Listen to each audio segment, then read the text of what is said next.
আর এই যেভাবে এসআইআর শুনানি ও ফর্ম 7 নিয়ে দিকে দিকে বিক্ষোভ চলছে, তাণ্ডব উত্তেজনা চলছে, এই পরিস্থিতির মধ্যে এবার আরো 12 জন স্পেশাল রোল অবজারভার নিয়োগ করলো নির্বাচন কমিশন। এবং এই যে স্পেশাল রোল অবজারভার নির্বাচন কমিশন নিয়োগ করলো, তারা কোথায় কোথায় ভোটারদের তথ্য খতিয়ে দেখতে আসবে, আরো বিস্তারিত আমরা জানবো আমাদের প্রতিনিধি রুমা পালের কাছ থেকে।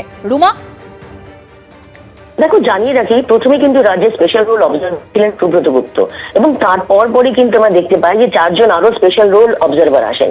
এবার কালকের যে নির্দেশিকা এসছে, সেক্ষেত্রে দেখা যাচ্ছে যে 12 জন স্পেশাল রোল অবজারভার নিয়োগ করলো নির্বাচন কমিশন। সেটা হচ্ছে পূর্ব মেদিনীপুর, আলাদা জেলাবাড়ি ভাবে নিয়োগ করা হয়েছে। পূর্ব মেদিনীপুর, হুগলি, নদিয়া, উত্তর 24 পরগনা, দক্ষিণ দিনাজপুর, উত্তর দিনাজপুর, পশ্চিম মেদিনীপুর, মুর্শিদাবাদ, পশ্চিম বর্ধমান, বীরভূম।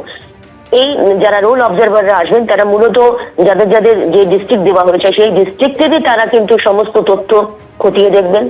তাদের তত্ত্বাবধানেই কিন্তু এটা হবে, এবং সমস্ত কিছু যে নির্বাচন কমিশনের যে নিয়ম রয়েছে, সেই নিয়ম পালন করা হচ্ছে কিনা তারা খতিয়ে দেখবেন। এবং তার সঙ্গে এটাও জানিয়ে রাখি যে নির্বাচন কমিশন কিন্তু একের পর এক তাদের যেমন স্পেশাল রোল অবজারভারের সংখ্যা বাড়িয়েছে, সেক্ষেত্রে কিন্তু অবশ্যই মাইক্রো অবজারভারদের সংখ্যা বাড়িয়েছে। তারাও কিন্তু সিও অফিসে এসে তারা তথ্য যাচাই করবেন। এবং সেক্ষেত্রে অবশ্যই যেটা বারবারই প্রশ্ন উঠছিল যে এত যে এই কম সময়ের মধ্যে সম্ভব কিনা যে এই সমস্ত শুনানি করা, সেক্ষেত্রে নির্বাচন কমিশন বারবারই বলে আসছিল সেটা সম্ভব।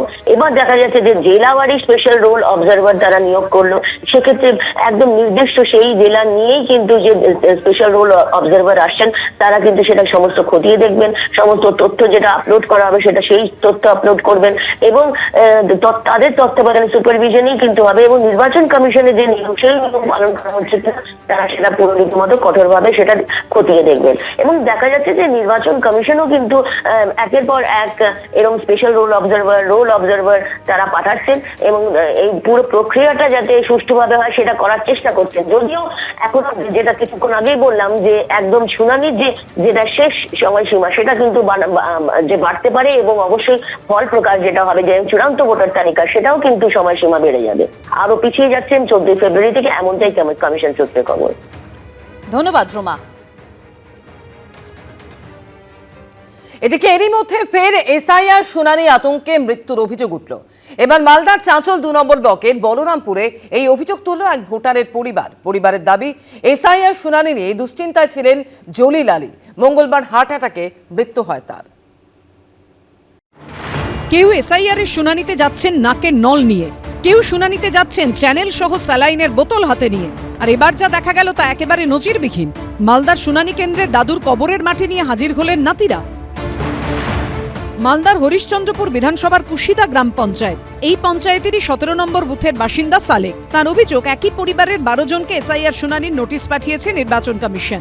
বারবার ডেকে হয়রানি করা হচ্ছে বলে অভিযোগ। এরই প্রতিবাদে এদিন দাদুর কবর থেকে মাটি তুলে এনে হরিশ্চন্দ্রপুর 1 নম্বর ব্লকের শুনানি কেন্দ্রে হাজির হন নাতিরা।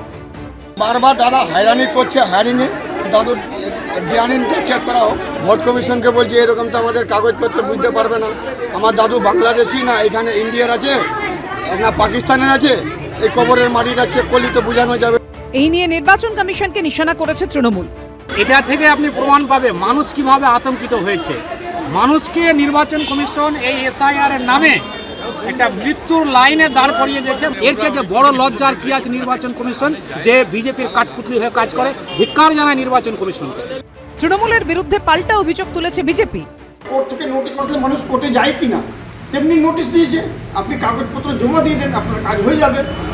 এতে বিভ্রান্তি ছড়াবার কিছু নাই। এই যে মাটি নিয়ে এসে এগুলো যে করছে, অশান্তি সৃষ্টি করার একটা পরিকল্পনা হচ্ছে। এসআইআর এর ডেডলাইন যত এগিয়ে আসছে, ততই বাড়ছে চাপানুতর। অভিজিৎ চৌধুরীর রিপোর্ট, এবিপি আনন্দ, মালদা। দিল্লিতে বিজেপির নতুন সর্বভারতীয় সভাপতির শপথ গ্রহণ অনুষ্ঠানে নরেন্দ্র মোদীর মুখে ফের শোনা গেল পশ্চিমবঙ্গের কথা। তিনি বললেন, পশ্চিমবঙ্গ এবং তেলেঙ্গানায় বিজেপি জনগণের কণ্ঠস্বর হয়ে উঠেছে। কটাক্ষ ছুড়ে দিয়েছে তৃণমূল। এদিকে আনুষ্ঠানিকভাবে দায়িত্ব নেওয়ার আগেই সোমবার রাতে রাজ্য বিজেপির সভাপতি শ্রমিক ভট্টাচার্য এবং বিজেপি সাংসদ সুকান্ত মজুমদারের সঙ্গে প্রায় 45 মিনিট বৈঠক করলেন নীতিন নবীন। সূত্রে খবর, চলতি মাসেই পশ্চিমবঙ্গে আসবেন তিনি। पश्चिम बंगाल और तेलंगाना में भाजपा जनता की एक बड़ी आवाज बनकर उभरी है। বিহারে বিজেপি জোট, অন্যদিকে অসম, ওড়িশা, ত্রিপুরা, পশ্চিমবঙ্গের প্রতিবেশী 3 রাজ্যে গেরুয়া শিবিরের একচ্ছত্র আধিপত্য। আর এবার যে বিজেপির নজর পশ্চিমবঙ্গ দখলের দিকে তা বলার অপেক্ষা রাখে না। বিধানসভা ভোটের আগে পশ্চিমবঙ্গে একের পর এক সভা করছেন প্রধানমন্ত্রী।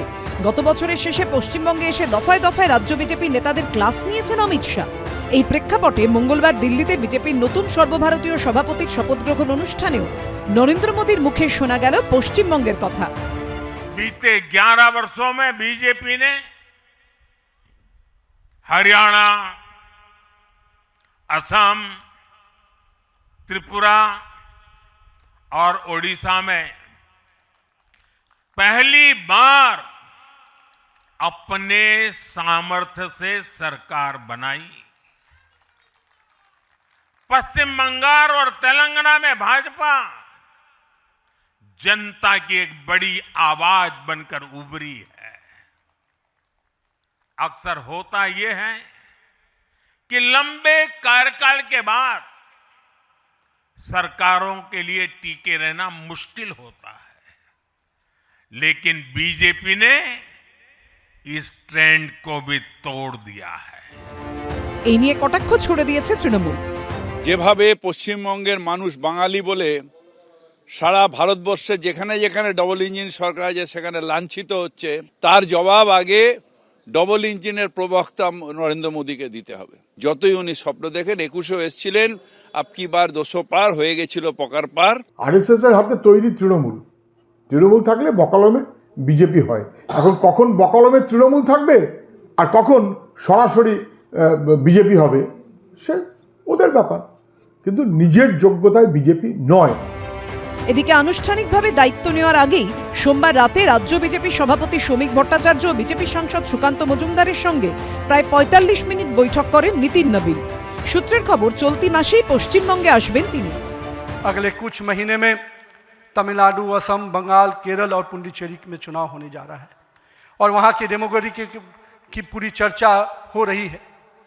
किस प्रकार से बदले हुए डेमोग्राफी में वहाँ चीज़ें बदल रही हैं और हमारे लिए अपने आप में एक चुनौती है, लेकिन हम पूरी तरह से आश्वस्त हैं कि भाजपा का कार्यकर्ता अपने संघर्ष और परिश्रम के बल पर इन 5 राज्यों में सशक्त भाजपा का नेतृत्व प्रदान करने जाएगा।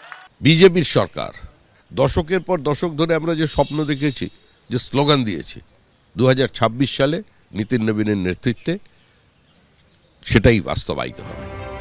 যদিও এসবে কোনো গুরুত্ব দিচ্ছে না তৃণমূল। যে বিজেপির হাল পশ্চিমবঙ্গে খুব খারাপ, সেই কারণে প্রধানমন্ত্রী যে মুখে বলেন কেরলে আমরা ক্ষমতায় আসব, সেটা পশ্চিমবঙ্গের ক্ষেত্রে বলতে পারেন না।